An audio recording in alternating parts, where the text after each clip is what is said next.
Welcome to my channel. महत्त्वाची सूचना. या व्हिडिओमधील सर्व माहिती केवळ शैक्षणिक उद्देशानं दिलेली आहे. ही कोणत्याही प्रकारची गुंतवणूक सल्ला नाही. गुंतवणूक करण्यापूर्वी कृपया स्वतःचा अभ्यास करा किंवा आपल्या आर्थिक सल्लागाराचा सल्ला घ्या. या व्हिडिओतील माहितीवर आधारित घेतलेल्या कोणत्याही निर्णयासाठी आम्ही जबाबदार राहणार नाही. धन्यवाद. आपण एका मोठ्या कारखान्याची कल्पना करूया. कारखान्यातली मशीन्स रात्रंदिवस फुल स्पीडवर धावतायत. म्हणजे एकदम विक्रमी उत्पादन सुरू आहे असं म्हणायचंय तुम्हाला. हो, अगदी. कंपनीच्या इतिहासात कधीही झालं नसेल एवढं उत्पादन होतंय. तयार झालेला माल हातोहात खपतोय आणि महसुलाचे आकडे आकाशाला भिडतायत. पण फायनान्स टीम जेव्हा हिशोब करते तेव्हा चित्र काहीतरी वेगळंच असतं, हो ना? अगदी बरोबर. जेव्हा तिमाहीच्या शेवटी फायनान्स टीम हिशेबाचे कागद घेऊन येते तेव्हा लक्षात येतं की एवढी सगळी धावपळ करूनही निव्वळ नफा मात्र चक्क 17% खाली आलाय. अरे वा, हे तर खूपच विचित्र आणि परस्पर विरोधी वाटतं. कसंय, ऐकायला हे खूप विचित्र वाटेल, पण सध्याच्या कमॉडिटी मार्केटमधला हा सर्वात मोठा आणि खळबळजनक विरोधाभास आहे. आणि हा विरोधाभास समजून घेणं हेच खऱ्या अर्थाने बिझनेस मॉडेलचं आणि मार्केट डायनामिक्सचं सर्वात मोठं परीक्षण असतं. नुसते वरवरचे आकडे बघून कंपनीची परिस्थिती समजणं जवळजवळ अशक्य असतं. म्हणूनच आजच्या या सखोल विश्लेषणात आपण याच कोड्याचं उत्तर शोधणार आहोत. आज आपल्याकडे नॅशनल ॲल्युमिनियम म्हणजेच नाल्कोच्या आर्थिक वर्ष 2026च्या चौथ्या तिमाहीचे निकाल आहेत. ज्याला आपण Q4 FY26 म्हणतो. बरोबर. आपल्याकडे fiscal resilience and strategic expansion ॲनालिसिसमधील प्रेझेंटेशनचे उतारे आणि काही मुख्य आर्थिक आकडेवारी आहे. आज आपलं उद्दिष्ट केवळ हा ताळेबंद वाचून दाखवणं हे नाहीये. म्हणजे आपल्याला या आकड्यांच्या आत शिरून बघायचंय. नक्कीच. आपल्याला हे पाहायचंय की ॲल्युमिनियमसारख्या अत्यंत ऊर्जाकेंद्रित व्यवसायात मार्जिनचं गणित कसं काम करतं, खर्च कशामुळे वाढतो आणि व्यवस्थापनाच्या नव्या विस्तार योजना या खऱ्या अर्थाने गेम चेंजर आहेत की केवळ एक जुगार आहे. खूपच रंजक विषय हा. कारण जेव्हा आपण नाल्कोसारख्या मोठ्या सरकारी कंपनीच्या आकड्यांकडे पाहतो ना, तेव्हा ते आकडे एका मोठ्या जागतिक आर्थिक साखळीचा भाग असतात. हो, आणि ते आकडे सुरुवातीला खूप भुलवतात. म्हणजे 5,013 कोटी रुपयांचा महसूल आणि 1,722 कोटी रुपयांचा निव्वळ नफा हे आकडे पहिल्या दृष्टिक्षेपात खूप भव्य वाटतात. पण कमॉडिटी सायकलमध्ये हे आकडे स्वतःहून काहीच सांगत नाहीत. त्यांना संदर्भाची गरज असते. आता संदर्भाचाच विचार करायचा झाला तर फायनान्शियल मार्केटमध्ये जेव्हा आपण तिमाही निकालांचे विश्लेषण करतो तेव्हा दोन प्रकारच्या तुलना नेहमी समोर येतात. एक तिमाही दर तिमाही आणि दुसरी वर्ष दर वर्ष. अगदी बरोबर. एक असते QOQ आणि दुसरी YOY. आणि नॅल्कोच्या बाबतीत या दोन्ही तुलना पूर्णपणे दोन वेगळ्या दिशांना बोट दाखवत आहेत. कसं काय? हे बघा, जर आपण QOQ आकड्यांवर नजर टाकली तर डिसेंबर 2024च्या तुलनेत या मार्च तिमाहीत महसूल 4,731 कोटींवरून 5,013 कोटी रुपयांवर गेलाय. अच्छा, म्हणजे वाढ झालीये. हो, आणि नफासुद्धा 1,595 कोटीवरून 1,722 कोटींवर पोचलाय. म्हणजे नॅल्कोच्या गाडीला नुकताच वेग आलाय आणि मोमेंटम त्यांच्या बाजूने आहे असा साधा अर्थ निघतो ना. मग मार्केट या निकालांवर इतकं साशंक का आहे? कारण कमोडिटी मार्केटमध्ये मोमेंटमपेक्षा सायकल्स आणि हंगामी बदल जास्त महत्वाचे असतात. हंगामी बदल म्हणजे सिझनॅलिटी. हो, QOQ आकडेवारी ही अनेकदा दिशाभूल करणारी असू शकते. उदाहरणार्थ, हिवाळ्याच्या महिन्यांमधली ऊर्जेची मागणी आणि खर्चाचं गणितं ही उन्हाळ्याच्या महिन्यांपेक्षा खूप वेगळी असतात. हे मी आधी विचार केला नव्हता. त्यामुळे डिसेंबरच्या तिमाहीशी मार्चची तुलना करणं हे ॲपल्स टू ऑरेंजेस कंपॅरिझन ठरतं. शेअर बाजारातील विश्लेषक नेहमी YOY म्हणजेच मागील वर्षीच्या त्याच तिमाहीशी तुलना करण्यावर भर देतात. अच्छा, कारण तिथे तुम्हाला व्यवसायाचं खरं पिक्चर दिसतं. अगदी बरोबर. तिथे तुम्हाला ऑपरेशनल रियालिटी दिसते. आणि तिथेच नाल्कोची खरी अडचण समोर येते. कारण मार्च 2025च्या आकड्यांची तुलना केली तर चित्र पूर्णपणे बदलतं. हो, तिथे आकडे थोडे निराशाजनक आहेत. थोडे नाही, खूपच. महसूल 5,268 कोटींवरून 5,013 कोटींवर आलाय, म्हणजे 5% घसरण. आणि नफा तर 2,067 कोटींवरून 1,722 कोटींवर घसरलाय. म्हणजे थेट 17% घसरण. हो, आणि या सगळ्यात मला जो सर्वात धोक्याचा इशारा वाटतो तो म्हणजे त्यांचा EBITDA तो तब्बल 14% घसरून 2,349 कोटींवर आला आहे. हे खूप महत्वाचं आहे. आता एबिडा घसरणं ही जास्त चिंतेची बाब यासाठी आहे कारण त्यात टॅक्स किंवा इतर अकाउंटिंग ॲडजस्टमेंट्सचा भाग नसतो. तो थेट कंपनीच्या मूळ ऑपरेशन्समधून येणारा कोर कॅश फ्लो दाखवतो. म्हणजेच व्यवसाय चालवणं मुळातच महाग झालंय. अगदी अचूक. एखाद्या विद्यार्थ्याने गेल्या महिन्याच्या चाचणीपेक्षा या महिन्यात चांगले गुण मिळवले, पण गेल्या वर्षीच्या अंतिम परीक्षेच्या तुलनेत त्याचे गुण खूपच कमी आहेत, असं हे चित्र आहे. हां, तुमचं विश्लेषण अगदी अचूक आहे.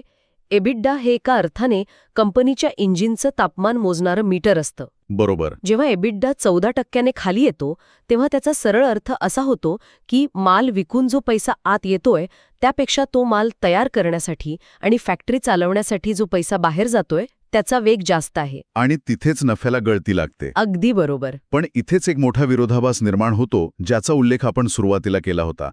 जेव्हा नफा आणि एबिडा इतक्या वेगाने खाली येतो तेव्हा सर्वसाधारण समज असा असतो की कंपनीच्या उत्पादनात किंवा विक्रीत मोठी घट झाली असावी. म्हणजे कारखान्यात काम संथ गतीने सुरू असेल असं वाटतं. हो ना, पण प्रेझेंटेशनमधल्या आकडेवारी पाहिल्यावर धक्काच बसतो. नॅल्कोने बॉक्साईट, ॲल्युमिनियम आणि वीज ह्या सर्व प्रमुख क्षेत्रांत विक्रमी उत्पादन नोंदवलं आहे. म्हणजे ऑल टाइम हाय प्रोडक्शन. हो, एवढंच नाही तर देशांतर्गत ॲल्युमिनिया विक्रीत तब्बल 209% प्रचंड वाढ झाली आहे. अरे वा, हे आकडे खरंच थक्क करणारे आहेत. उत्पादन पातळीवर कंपनीने आपली सर्वोत्कृष्ट कामगिरी केली आहे. मग मला सांगा, हे गणित कसं सोडवायचं? म्हणजे एखाद्या हॉटेलमध्ये नेहमीपेक्षा जास्त ग्राहकांची गर्दी आहे, अन्नाची विक्रमी विक्री होतीये, पण महिन्याच्या शेवटी गल्ल्यात मात्र कमी पैसे जमा होत आहेत. खूप छान उदाहरण दिलं तुम्ही. हो ना, मग जर एखादी कंपनी इतिहासात पहिल्यांदाच एवढ्या मोठ्या प्रमाणावर बॉक्साईट काढतीये, त्यातून ॲल्युमिनिया बनवतीये आणि त्याची विक्रमी विक्री करतीये, तर तो पैसा जातोय कुठे? खूप महत्वाचा प्रश्न आहे. म्हणजे केवळ खर्च वाढलाय हे उत्तर मला इथे पुरेसं वाटत नाहीये. यामागे नक्कीच काहीतरी स्ट्रक्चरल कारण असलं पाहिजे. तुमची शंका अगदी रास्त आहे आणि याचं उत्तर ॲल्युमिनियम या धातूच्या निर्मिती प्रक्रियेत दडलं आहे. अच्छा, कसं काय? कसं आहे, ॲल्युमिनियम उद्योग हा इतर कोणत्याही उत्पादन क्षेत्रासारखा नाही. ॲल्युमिनियम तयार करणं म्हणजे एका अर्थाने विजेचं रूपांतर धातूत करण्यासारखं आहे. विजेचं रूपांतर धातूत? हो, बॉक्साईटपासून ॲल्युमिना बनवणं आणि त्यानंतर स्मेल्टिंग प्रक्रियेतून ॲल्युमिनियम वेगळं काढणं, या प्रक्रियेत विजेचा प्रचंड वापर होतो. ॲल्युमिनियमला अनेकदा गमतीने सॉलिडिफाईड इलेक्ट्रिसिटी म्हटलं जातं. सॉलिडिफाईड इलेक्ट्रिसिटी म्हणजे वीज हा केवळ फॅक्टरी चालवण्याचा खर्च नाही, तर तो अक्षरशः कच्चा माल असल्यासारखा आहे. अगदी बरोबर ओळखलत.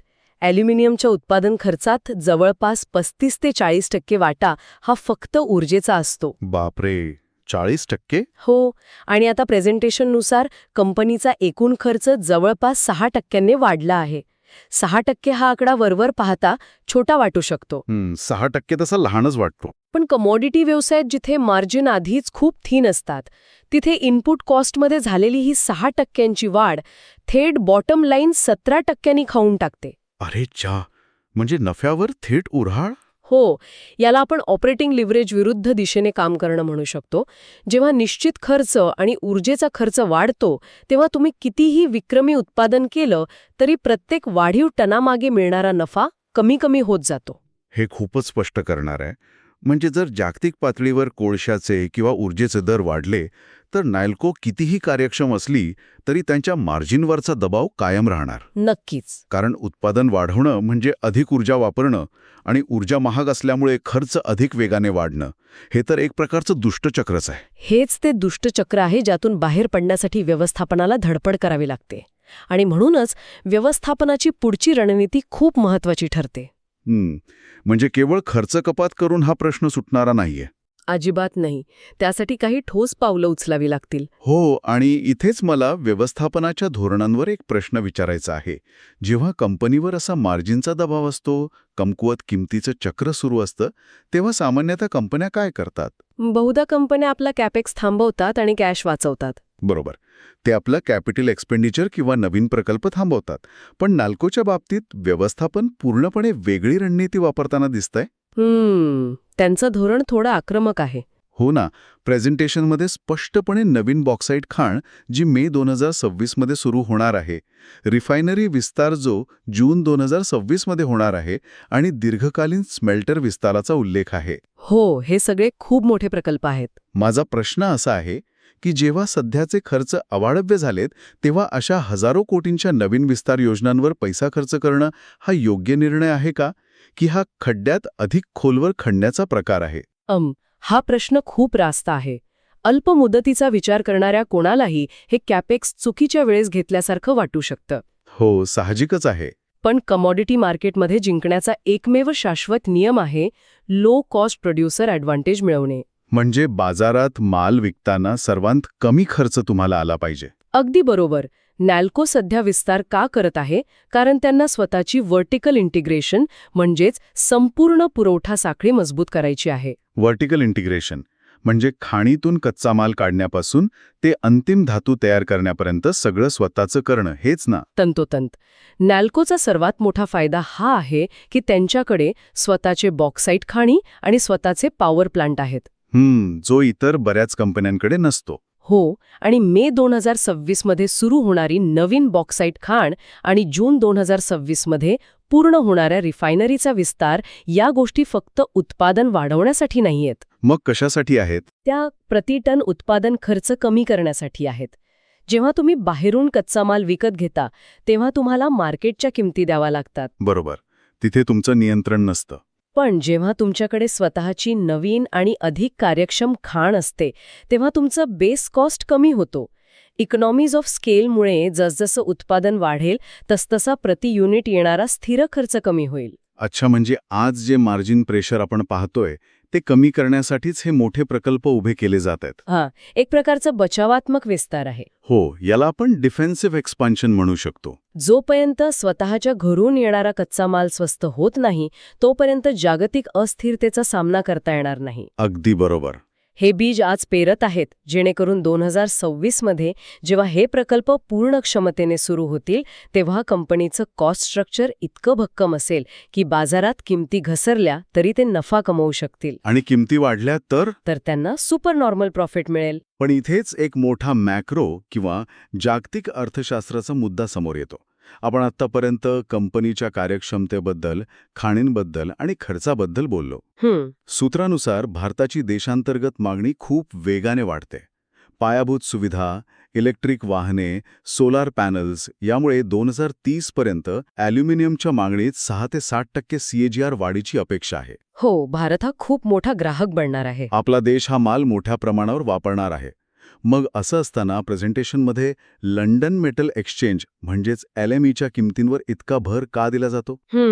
हा खूप महत्वाचा विरोधाभास आहे. म्हणजे जर नॅल्को आपला माल भारतात विकत असेल तर लंडनमध्ये ॲल्युमिनियमचा भाव काय आहे याने त्यांच्या नफ्याचं गणित का ठरतं? हा एक अतिशय उत्कृष्ट आणि मूलभूत प्रश्न आहे. याचं कारण इम्पोर्ट पॅरिटी प्राइसिंग नावाच्या संकल्पनेत दडलं आहे. इम्पोर्ट पॅरिटी प्राइसिंग थोडं सोप्या भाषेत सांगाल का? नक्कीच. ॲल्युमिनियम, तांबे, लोखंड यांसारखे धातू हे जागतिक पातळीवर फंजिबल असतात. म्हणजेच ते कुठेही एकाच स्वरूपात वापरता येतात. म्हणजे लंडनचा ॲल्युमिनियम आणि भारताचा ॲल्युमिनियम यात काही फरक नसतो. अगदी बरोबर. आता समजा भारतामध्ये नॅल्कोने स्वतःच्या ॲल्युमिनियमची किंमत LMEच्या किमतीपेक्षा जास्त ठेवली तर काय होईल? तर भारतातील ग्राहक नॅल्कोकडून माल विकत घेण्याऐवजी परदेशातून तो थेट आयात करतील. अगदी बरोबर. अच्छा, म्हणजे स्थानिक बाजारपेठेत कितीही मागणी असली तरी कोणतीही कंपनी आंतरराष्ट्रीय बाजारापेक्षा जास्त किंमत वसूल करू शकत नाही. हो ना. ते प्राइस टेकर आहेत, प्राइस मेकर नाहीत. ते किंमत ठरवू शकत नाहीत. म्हणूनच 2026 मध्ये LMEवर ॲल्युमिनियमच्या किमती अंदाजे $3,125 प्रति टन राहण्याची जी अपेक्षा सूत्रांमध्ये वर्तवली आहे ती अत्यंत क्रिटिकल आहे. हो, LMEच्या किमती हा या संपूर्ण व्यवसायाचा बॅरोमीटर आहे. युरोपमधील ऊर्जा संकट, चीनमधील उत्पादनाची धोरणे किंवा जागतिक युद्धजन्य परिस्थिती म्हणजे ज्यावर नॅल्कोचं कोणतंही नियंत्रण नाहीये. बरोबर. यापैकी कशानेही जर LMEच्या किमती कोसळल्या तर नॅल्कोने कितीही कार्यक्षम विस्तार केला तरी त्यांच्या महसुलावर थेट फटका बसतो. बापरे, हे खूपच धोकादायक वाटतं. म्हणजे एकीकडे तुम्ही स्वतःच्या कारखान्यात अब्जावधी रुपये खर्च करून मार्जिन वाचवण्याचा प्रयत्न करत आहात, पण दुसरीकडे तुमची अंतिम किंमत लंडनमधल्या एका एक्सचेंजवर ठरणार आहे. हो, हा या व्यवसायाचा सगळ्यात मोठा रिस्क फॅक्टर आहे. मग अशा परिस्थितीत या निकालांचा आणि या संपूर्ण परिस्थितीचा बाजारावर काय परिणाम होईल? विश्लेषक याकडे कसं पाहतायत? सूत्रांनुसार आणि एकंदर परिस्थितीचा विचार करता या निकालाचं रेटिंग सरासरी म्हणजेच ॲव्हरेज असं देण्यात आलं आहे. ॲव्हरेज म्हणजे फार उत्साह नाहीये बाजारात. हो, आणि यामागे एक स्पष्ट तर्क आहे. अल्पमुदतीत मार्केट नेहमी सध्याच्या कॅश फ्लोजकडे पाहतं. म्हणजे आज हातात किती पैसा आहे? सततचा दबाव यामुळे बाजारावर सध्या सौम्य नकारात्मक किंवा स्थिर परिणाम राहील. लोक वाट पाहतील की हे वाढलेले खर्च कधी नियंत्रणात येतात. अगदी बरोबर. त्यामुळे स्टॉक काही काळ एकाच रेंजमध्ये रेंगाळत राहण्याची शक्यता आहे. म्हणजे ज्याला आपण वेट अँड वॉच मोड म्हणतो तशी परिस्थिती आहे. जोपर्यंत नवीन रिफायनरी सुरू होत नाही तोपर्यंत कोणताही मोठा चमत्कार अपेक्षित नाही. होय, पण दीर्घ मुदतीत हे चित्र पूर्णपणे बदलण्याची क्षमता या कंपनीत आहे. ते कसं काय? कारण जसं आपण पाहिलं की देशांतर्गत 6 ते 60% वाढीची भक्कम मागणी आहे आणि जेव्हा 2026 मध्ये त्यांचे स्वतःचे विस्तार प्रकल्प सुरू होतील आणि समजा LMEच्या किमती $3,125 आसपास किंवा त्याहून अधिक राहिल्या, तर विचार करा काय होईल. त्यांचा बेस कॉस्ट अत्यंत कमी झालेला असेल आणि जागतिक किमती जास्त असतील. बरोबर. म्हणजे त्या दोन आकड्यांमधला जो गॅप आहे तो थेट त्यांच्या बॅलन्स शीटवर फ्री कॅश फ्लो म्हणून जमा होईल. अगदी अचूक. आणि म्हणूनच हे एक स्ट्रॉंग ग्रोथ स्टोरीचं उदाहरण बनू शकतं. तात्पुरती अस्थिरता आणि मार्जिन प्रेशर ही या व्यवसायाची अंगभूत वैशिष्ट्ये आहेत. हां. पण जो स्वतःचा खर्च सर्वात कमी ठेवू शकतो तोच शेवटी सिकंदर ठरतो. या संपूर्ण विश्लेषणातून आपण खऱ्या अर्थाने एका मोठ्या व्यावसायिक सत्यापर्यंत पोचलो आहोत. नॅल्कोच्या या Q4 FY26च्या निकालांमधून आपण शिकलो की कोणत्याही कमॉडिटी व्यवसायाचं मूल्यांकन करताना केवळ विक्रमी उत्पादन किंवा महसुलाचे मोठे आकडे पाहणे कधीच पुरेसे नसते. हो, तो एक मोठा भ्रम असू शकतो. आपल्याला पडद्यामागे जाऊन ऑपरेटिंग लेव्हरेज, वाढता ऊर्जा खर्च, एबिडामधील घसरण आणि शेवटी हातात मिळणारा खरा नफा तपासणे अत्यंत महत्त्वाचे असते. आणि त्याचबरोबर कंपनीचा आजचा खर्च आणि उद्याचे लो कॉस्ट रणनीतीचे प्रकल्प यांचा मेळ कसा बसतोय हे पाहिलं पाहिजे. अगदी बरोबर. हे पाहिल्यावरच खऱ्या गुंतवणूक धोरणाला दिशा मिळते. आणि हेच कौशल्य कोणत्याही आर्थिक आकडेवारीच्या धुसर जगाला स्पष्ट करण्यासाठी आवश्यक असतं. आकड्यांच्या मागे लपलेल्या या खर्चाच्या आणि कार्यक्षमतेच्या कथा वाचता येणं हीच खऱ्या विश्लेषणाची ओळख आहे. हो ना. आजची ही चर्चा संपवण्यापूर्वी आपण जे मार्जिन प्रेशर आणि ऊर्जेच्या खर्चाबद्दल बोललो त्यावरून एक नवा आणि अस्वस्थ करणारा प्रश्न पुढे येतो. कोणता प्रश्न? जरा विचार करा, जर नॅल्कोसारख्या एका मोठ्या सरकारी आणि स्वतःच्या क्षेत्रात लो कॉस्ट प्रोड्युसर असणाऱ्या कंपनीला स्वतःच्या खाणी आणि पॉवर प्लांट्स असूनही विक्रमी उत्पादन करूनही खर्चाच्या वाढत्या दबावाचा इतका मोठा सामना करावा लागत असेल, तर भविष्यात जेव्हा जागतिक पातळीवर ऊर्जेच्या किमती आणखी अस्थिर होतील तेव्हा काय होईल? बापरे, हा तर खूपच मोठा प्रश्न आहे. होय, आपल्या पायाभूत सुविधांसाठी, इलेक्ट्रिक वाहनांसाठी आणि ग्रीन एनर्जीसाठी अत्यंत आवश्यक असणाऱ्या ह्या ॲल्युमिनियमसारख्या धातूंची किंमत खरंच कोण ठरवेल? हे उत्पादन करणाऱ्या कार्यक्षम कंपन्या की जागतिक ऊर्जा बाजारपेठेत अदृश्य दोऱ्या ओढणाऱ्या शक्ती?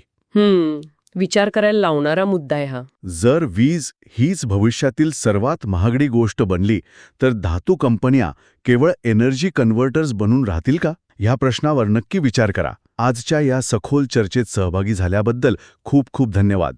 आपण पुन्हा भेटूच एका नवीन आणि अशाच माहितीपूर्ण विश्लेषणासह. व्हिडिओ आवडला असेल तर लाईक करा आणि अशाच युजफुल व्हिडिओसाठी चॅनलला सबस्क्राईब करायला विसरू नका.